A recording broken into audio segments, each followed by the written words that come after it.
गवेषणार पद्धति गवेषणा कार्य गवेषणार मौलिक धारागुड़िक अवलंबन करने अतीव वांछनीय।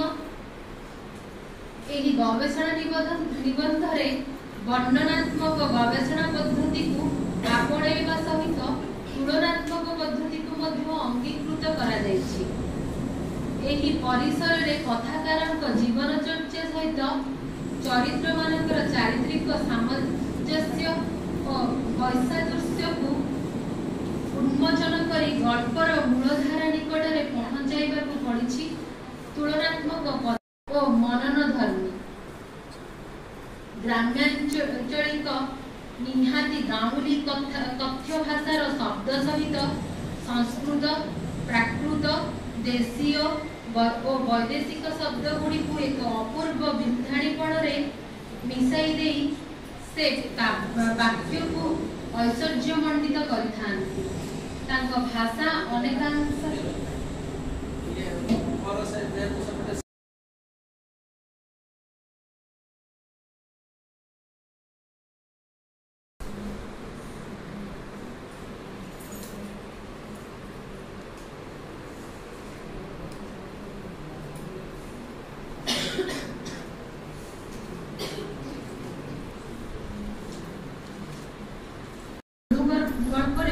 चरित्र गुड़ी को विस्तृत करके आलोचना करा जाए। क्षुद्र गल्प गुड़िक चरित्र गुड़िक सम्यक भाव में आलोचना करा जाए था। एथिरे कहानी समान रही था किंतु चरित्र गुड़िक विस्तृत भाव में वर्णना करा।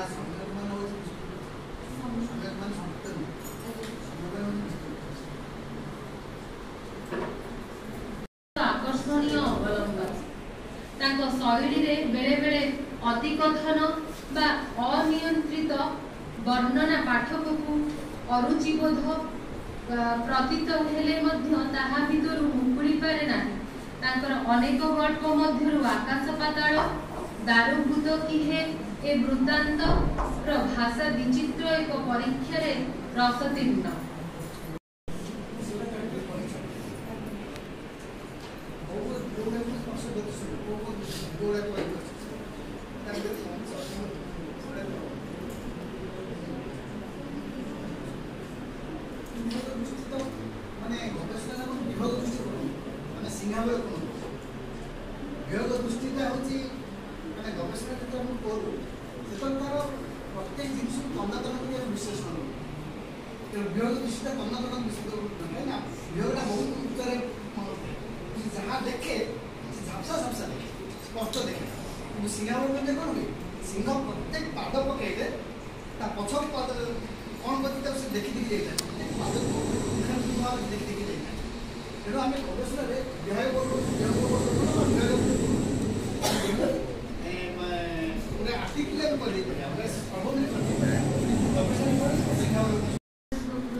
महापात्र नीलमणि साहुकर गल्प रे साधारणतः गाउली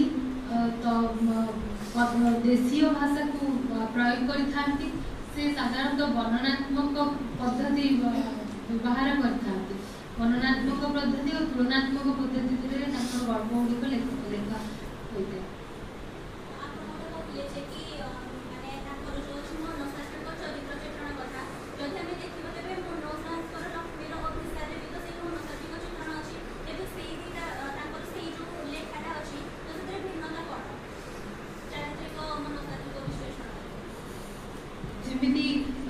विहंग विप्लव गल्परे पशु पक्षी मानकर मनस्तात्विक चिंताधारा को से अति सुंदर भाव में विश्लेषण करछथि। आजिर राजनीति रे जे भली भाव में कलह चली पशु पक्षी तांको निजर स्थिति पाई किभली भाव में से परस्पर सहित झगड़ा करुछथि कलह सृष्टि करुछथि ताहा भितर दर्शाई दिया जायछि मनस्तात्विक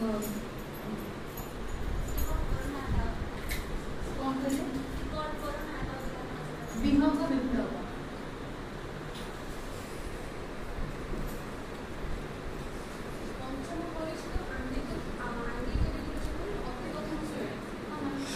अति कथन गल्पटी को से घटना परिवेश और परिस्थिति घटना चरित्र और परिस्थिति को से अति विस्तृत भाव में वर्णना करता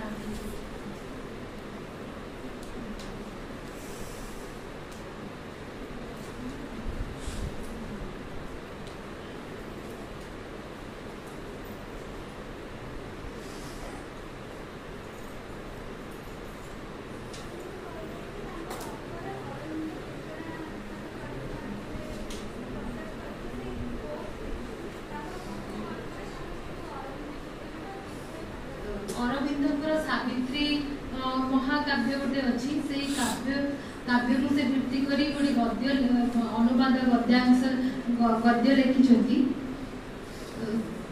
सावित्री गल्प महाकाव्य सावित्री महाकाव्य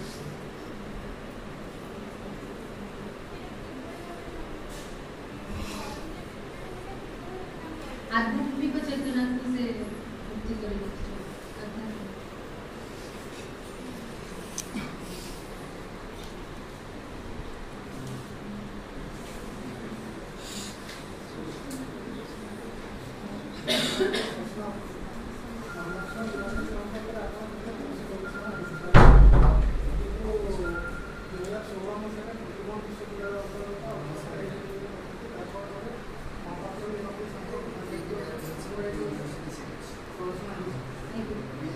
मो जानवे माने